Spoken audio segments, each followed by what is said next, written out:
د اختر په درېیمه ورځ د خوست مختلفو پارکونو ته د ساتري په موخه تللو ځوانانو ژمن تلویزیون سره د خبرو پر مهال ویل چې په سیمه او هیواد کې د شته او برقرار امنیت په شتون کې د اختر ورځې له ملګرو او دوستانو سره یو ځای په خوښۍ ډاډمن امنیت او سولیزه فضا کې لمانځي.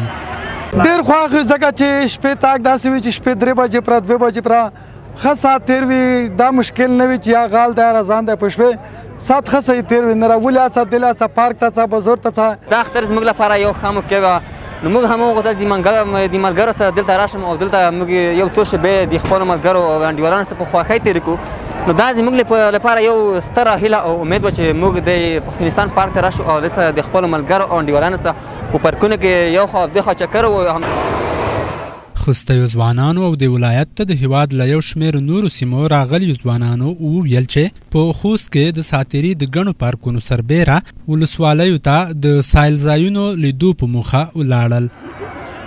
والله اختر خوندور و. په لومړنۍ ورځو کې خو خپلوانو ته ولاړو، مبارکیانې مو ورکړلې، خپله وګرځېدلو.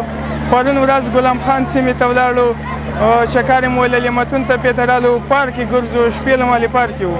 بس نو موږ دلته راغلي یو، نن دویمه درېیمه ورځ ده. ډېر خوشحاله یو. خوست ته راغلي یو، کله راغلي هم نه وو، خو ډېر خوند یې وکړو. ډېر خلک دي، پارکونه دي، خلک دي امن ده ماشاءالله. بیخي کوم مشکل ستونزه نشته. د خوست ښار متون تپې او یو شمېر تفریحي پارکونو سربیره په ولسوالیو کې ځینې مشهورو ځایونو ته هر کال د خوست اوسیدونکي په اختریزو شپو او ورځو کې ورځي، چې له جملې یې ادمامه د څینارګای او د ځاځي میدان سربیره یو شمېر نورې سیمې یادولی شو.